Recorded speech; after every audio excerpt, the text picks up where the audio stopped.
Hello and welcome to another episode of English One to One. My name is Lily, and today I'm going to be talking about my life on board a cruise ship. Well, whoa, I think it's going to be quite difficult to pack all the experiences in just one podcast.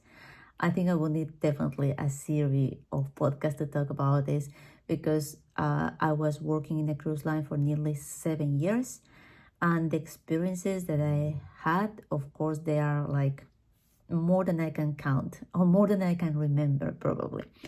But well, if you are curious about what the life on board a cruise line or what the life on the sea is, well, stay tuned and I'll let you know what is the bad, the worst, the good, and the best, right?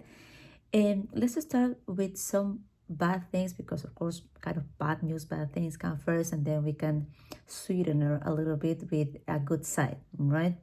The first thing that I will say it was bad about working in a cruise line was definitely the shift.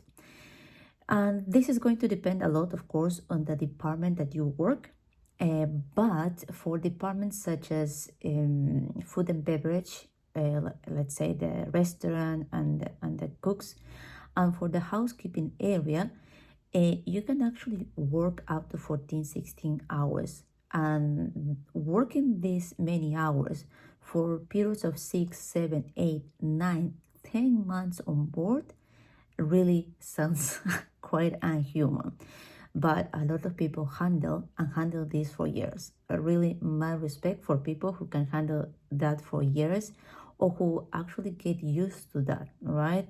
But definitely that is one of the bad sides, and the worst is that there is nothing that the crew member can do, not even the authorities, because even though these companies are owned by Americans or Norwegians or Italians, they do register in the Bahamas. So the working regulations are based on the place where the cruise ship is registered. As you can double check probably online, most of the cruise lines are registered in the Bahamas. As we know, Bahamas, it's a Caribbean country where the job regulations are definitely not the same as the US, where you work 8 hours, 5 days a week, all right? And well, we talk about the bad, the worst, and the good.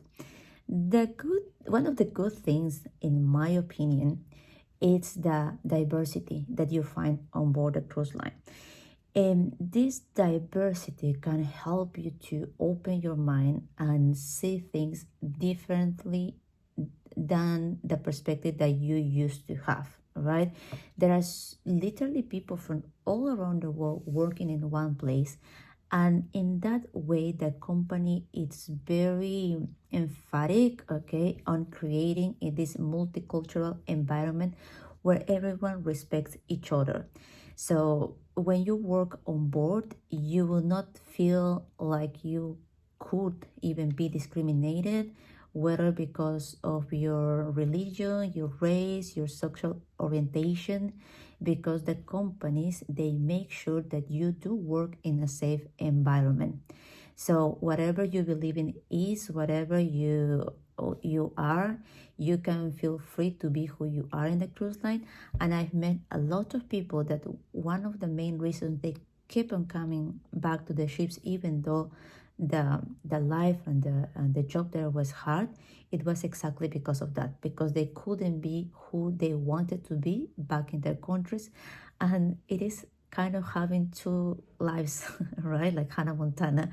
But of course, when they came on board, they just could feel free in a way. And I really appreciate that. And I'm very thankful to the company for providing such a safe environment. Another thing that I would say it's bad about the cruise lines, it's the trainings, which is, I mean, if you are like, okay, yeah, but a training, right? That should be good. You're learning, you're developing yourself. Yes, of course it is, but not when they are never ending. Like you have trainings every week, like at any time. And that is aside your duty activities related to your job. So let's say in a restaurant, you are working, I don't know, 12, 14 hours a day, plus you have 1 or 2 hours of extra training every week. So, and that is the training, but you also have the safety drills and some other like job related trainings as well. So this at the end of the day all together, of course, it's gonna sum and make you feel like you have a heavy workload, all right? So definitely the all these extra activities that you have aside your duties, I wouldn't consider that as the best thing, of course. But on the good side, okay, I would say that even though you have, for some, especially for some departments, as I mentioned at the beginning, there are, of course, experiences like no others. Even if you work in a restaurant, you work as an entertainer, or any department that you work, actually, the places that you visit, the experiences that you have on all of the places that you go to are going to be very unique. um, I can personally speak for that because I kind of got to experience both sides. At the beginning, when I just came on board the cruise line, I started working in the restaurant. I was an assistant waiter, so I was one of those people who were working long hours, and I was very tired. And let me tell you, at the very beginning, it was difficult as hell. I didn't even know how I was handling it, but I remember clearly that the first day I came on board, I was 22 years, I believe, when I came on board the first time. There was a very nice guy, a Caribbean guy, who told me, just handle this for the first 3 weeks. Once you are over these 3 weeks, that's it. You're gonna make it till the end of the 6, 7, 8 months contract. The first day, that is something that you can hardly believe. And together with me came two other crew members. I think one was a girl from China and another was a girl from Colombia. From the three of us, at least the ones that were coming to work in the restaurant as new hires, because this is especially difficult, of course, on your first time. On your second, third time, you already know what you're coming for. But from the three of us, only I stayed. I took this guy's word for granted, and I thought to myself, okay, I cannot go back. I cannot give up now. So I gotta put myself together and go through those freaking 3 weeks and make it until the end of my contract, which it turned out to be true at the end. And I will tell you later why I could make it till the end. So working in the restaurant, of course, gave me less free time to enjoy the time on shore, right? But I was young, I was very energetic, and of course, I was like, yeah, I can do this, I can go out, I can hang out with my friends, and I still gonna have enough energy to work my 14 or 16 hours sometimes. And the places that I visited, my very first contract were like, wow, amazing places that I always wanted to visit, in first of all in the Caribbean, and most important, it was in Europe. So I got this very nice opportunity because we got to repeat the port. So even though the first time I don't know, I had like 3 hours to visit, 4 hours to visit, then we will come back the next week and we will visit the same port. So again, I will have the chance to go and see another part of the city or the port that I didn't see before. So that was a great advantage. But when I moved to a different department, which was on my second year working on board, and this was the short excursions department. Guys, this is the dream job for a lot of people. Why? Because first of all, you work less hours. Of course, on embarkation day, which is the first day of the cruise, usually you work 8, 9 hours, which is normal, right? That will be normal to work. And the other days, usually you're gonna work around 6 hours. And there were some days even when I got to work, I don't know, 2 or 4 hours only. And even though it's 7 days a week for 7 months, I was just okay with it because it gave me a lot of free time to go and enjoy. And on top of that, because we were selling the tours on land, this is the reason why we were giving VIP passes or VIP experiences, because the tour operators on shore obviously wanted us to sell their tours. And this is how it works, right? I'm pretty sure people who work on travel agencies are very familiar with the farm trips, right? So this was something similar, but it happened pretty much every day. In fact, one of my duties was to go on the tours, and wow, the again, all right, on my very first contract, I got to visit places that never in I don't know how many years I will gather the money to go to see these places. But when I became a shore excursion staff, and this was a very small department that only few people get to work there, well, I think I cannot start and I cannot finish. This is the reason why I said one podcast will not be enough. Probably I will need another episode to tell you all these amazing experiences. But one that I can tell you, one that I was dreaming of on experiencing was, for example, going to Santorini. Right? That was one of my dreams because since I was little, I remember I saw a picture of that on the wallpaper in my computer, and I said, wow, that place is amazing. I wish one day I could reach that place. And then it happened. There were some experiences like some adventure experiences like swimming with the turtles, like zip lining, like going on ATV adventures through the mountains in Norway. I got to see amazing sunsets. Those sunsets was something amazing every day. Full moons, and well, those are like the things that you never ever forget. Well, before I get too excited and continue to give you more examples, I will move on to the next part. Another bad part of the cruise lines, it's probably some people, not all, of course, and I guess this is the same on whether on land or on the sea, on the moon. It doesn't matter where you go, there are always going to be people that they are not exactly vibing the same way as you and that you do not connect. Well, the cruise lines are not the exception, and these people a lot of times were kind of, I don't know, little mafias, all right? There was one very common one, which was the Indian mafia. That's how we call them, like just in a funny way, but it was true, because they will always help their people, and they will make favors within them, and they will help each other to get positions. So there was a huge mafia there working in the restaurant that you couldn't that it was impossible not to see. So, and a lot of those people, once they wear a white shirt, and why do I say a white shirt? Because a white shirt is what usually a supervisor wears. And once they wear that, they completely change. They became different people, and they could just make your life miserable. And it didn't matter.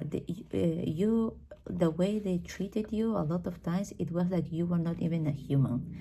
And well, I really hated that, and when I was working in the restaurant, and a lot of times it made me think what I was doing there when I could be maybe doing something else on land. I don't know, but it made me wonder many times because of these not very nice people that were working there, and especially when they work in high positions, it's like your hands are tied and there is nothing you can do other than just follow their instructions, right?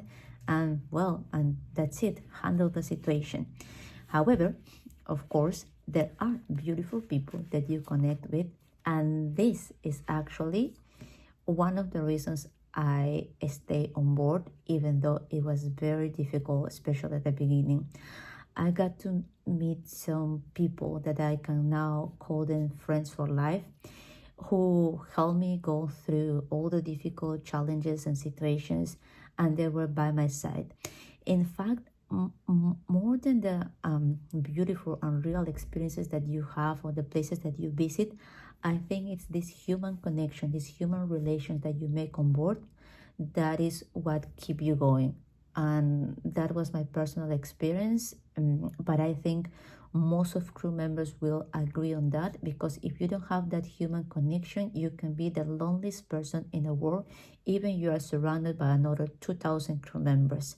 So yeah, I think definitely people who became my friends, they encouraged me to continue. And well, 7 years went through, and I got to meet so many, so many good friends, and I'm happy that that happened, because now when I want to travel somewhere, if I have the chance to, a lot of times I can, I don't know, contact one of them and definitely meet them.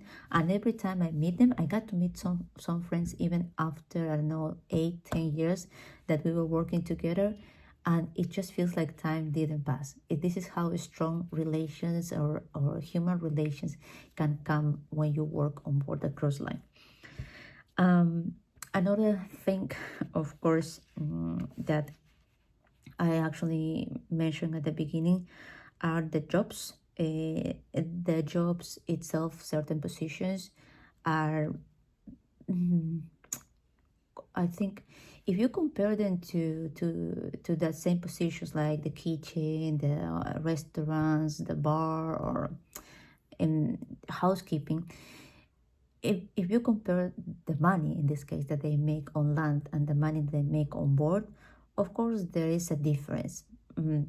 But I remember clearly that there were some positions like the kitchen where people, or the laundry, where people were making, honestly guys, like around $800 a month.